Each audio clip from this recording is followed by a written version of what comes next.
నమో నారాయణాయ. ఓం నమ శివాయ. వెంకటేశ్వర స్వామి సేవలలో తోమాల సేవ. అసలు తోమాల సేవ అంటే ఏమిటి? శ్రీనివాసునికి అనేక పుష్పాలతో తులసీమాలలతో అనునిత్యం చేసే సేవా కైకర్యమే తోమాల సేవ. తమిళంలో తొడుత్తమలై అంటే నారతో కట్టిన మాల అని అర్థం. కాలక్రమేణా అదే తోమాలగా మారి ఉండవచ్చు. తోల్ అంటే భుజం అని అర్థం. భుజం నుంచి వేలాడే మాలలు కనుక తోమాలలు అని అంటారు.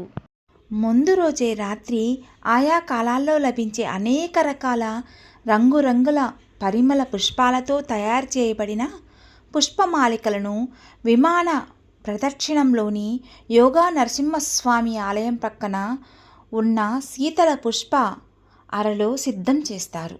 మూల విరాట్టుకు నవనీత హారతి సమర్పించగానే భోగా శ్రీనివాసునికి జరిగే అభిషేకంలో తోమాల సేవ ప్రారంభమవుతుంది. బంగారు బావిలో నిలువ ఉంచబడిన ఆకాశగంగా తీర్థంతో భోగా శ్రీనివాసునికి అభిషేకం చేస్తారు. తర్వాత శ్రీ వెంకటేశ్వర స్వామి అంటే మూల విరాట్టుకు వారి నిజ పాదములపై ఉన్న బంగారు తొడుగులను కూడా అభిషేకం చేస్తారు. వేద పండితుల పురుష సూక్తం పఠిస్తుండగా అర్చకులు శ్రీవారి సన్నిధిలోని నరసింహ శ్రీరామ సాలగ్రామాలకు కూడా అభిషేకం చేస్తారు. అనంతరం మూల విరాట్టుకి అంటే మూలమూర్తికి వక్షస్థల లక్ష్మికి శ్రీదేవి భూదేవి సహిత మలయప్ప స్వామికి ఉగ్ర శ్రీనివాసునికి ఇలా సన్నిధిలో ఉన్న పంచబేరాలకు అభిషేకం చేయించినట్లుగా ఆకాశగంగ తీర్థంతో సంతోక్షిస్తారు. శ్రీవారిని పుష్పాలంకరణ. ఉత్సవమూర్తులందరికీ అభిషేకాదులు జరిగిన వెంటనే జిఎం గారు పూలమాలలో ఉన్నట్టి వెదురు గంపను తలపై పెట్టుకొని చెత్త చామర మర్యాదలతో పలక గంట సన్నడోలు మ్రోగుతుండగా సన్నిధిగొల్ల దేవుడితో దారి చూపుతుండగా పుష్పహార నుండి బయలుదేరి ధ్వజస్తంభానికి ప్రదక్షిణం చేసి వెండి వాకిలి ద్వారా లోనికి వచ్చి విమాన ప్రదక్షిణ చేసి బంగారు వాకిలి ద్వారా శ్రీవారి సన్నిధిలో ఉన్న అర్చకుల్ని అందజేస్తారు. అర్చక స్వాములు ఆ మాలలు స్వీకరించి నీళ్లతో శుద్ధిపరుస్తారు. ఆ మాలలతో ముందుగా భోగా శ్రీనివాసుని అలంకరించి ఆ తరువాత మూలమూర్తి కంఠంలోనూ హృదయం పైన పుష్పమాల వేసి శంకు చక్రాలను కిరీటాన్ని నందక ఖడ్గాన్ని అలంకరిస్తారు. ఆ తరువాత భుజాల మీదుగా నాభి వరకు నడుము వరకు ఉరువులకు మోకాళ్ళ వరకును పాదముల వరకు వేలాడునట్టుగా పొడవైన పూలదండలను అలంకరిస్తారు.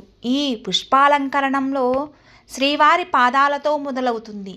అమలులో ఉన్న ఆచారం ప్రకారం శ్రీవారికి శిఖామణిని అలంకరించేటప్పుడు తెరవేసి మరలా తీస్తారు. మాలలకు పేర్లు. ఆపాదమస్తకం అలంకరించే పడే ఈ పుష్పమాలలకు కొన్ని స్థిరమైన పేర్లు ఉండటం విశేషం. శ్రీవారి పాదములపై అలంకరించే ఒక్కొక్క మూరగల 2 పుష్పములను తిరువడి దండలు అంటారు.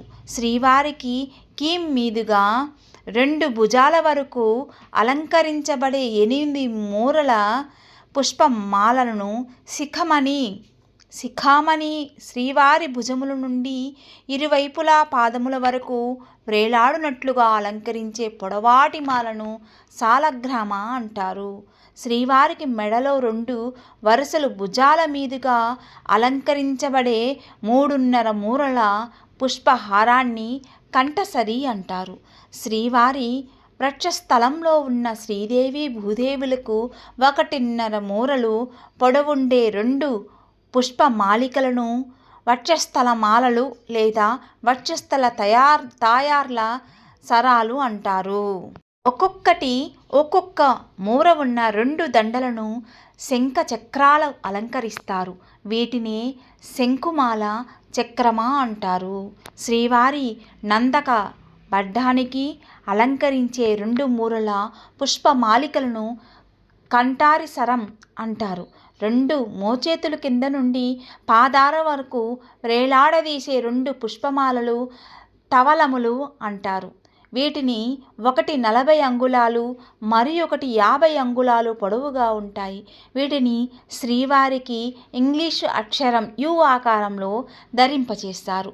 అర్చక స్వాములు శ్రీదేవి భూదేవి సమేతుడైన మలయప్ప స్వామికి, ఉగ్ర శ్రీనివాసమూర్తికి కొలువు శ్రీనివాసమూర్తికి, సీతాలక్ష్మణ సమేతుడైన కోదండరామస్వామికి, రుక్మిణి సమేతుడైన శ్రీకృష్ణుని చక్రతాత్వారులకు మరియు సాలగ్రామాలకు పుష్పమాలలు అలంకరిస్తారు. పుష్పక మాలల అలంకారం పూర్తయిన తరువాత వేద పండితులు మంత్ర పుష్పాన్ని సమర్పిస్తారు. ఆ తరువాత స్వామివారికి ధూప దీప నక్షత్ర హారతులు, చివరిగా కర్పూర హారతి సమర్పిస్తారు. ఆ సేవ సుమారు అరగంట పైగా జరుగుతుంది. నిత్యార్చనలో భాగంగా జరిగే తోమాల సేవ ఉదయం విస్తారంగా, మధ్యాహ్నం క్లుప్తంగా, మరలా విస్తారంగా ముప్పూటలా జరుగుతుంది. ఉదయం జరిగే తోమాల సేవ మాత్రమే అర్ధించ సేవ. అప్పుడు మాత్రమే ఈ సేవలు భక్తులు దర్శించుకోగలరు. మధ్యాహ్నం రాత్రి జరిగే తోమాల సేవ ఏకాంతంగా జరుగుతుంది. ఈ మాలలన్నిటినీ మూర 18 అంగుళాలు, బార 36 అంగుళాలు కొలమానంతో వ్యవహరిస్తారు. అంతటితో తోమాల సేవ ముగుస్తుంది. ఈ టికెట్ ఖరీదు 220 రూపాయలు. ఈ సేవ మంగళవారము, బుధవారము, గురువారాలు మాత్రమే ఉంటుంది. గతంలో వైకుంఠ క్యూ కాంప్లెక్స్ ఎదురుగా ఉన్న విజయ బ్యాంకులో ఇచ్చేవారు. కాలక్రమేణా భక్తులు రద్దీ ఎక్కువ అవ్వడంతో ఇప్పుడు ఆన్లైన్లు అండ్ ఆఫ్లైన్లు లాటరీ సిస్టమ్ ద్వారా అమలు చేస్తున్నారు. ఈ వీడియో మీకు నచ్చినట్లయితే తప్పకుండా సబ్స్క్రైబ్ చేయండి, షేర్ చేయండి, కామెంట్ పెట్టండి. సర్వేజన సుఖినో భవంతు.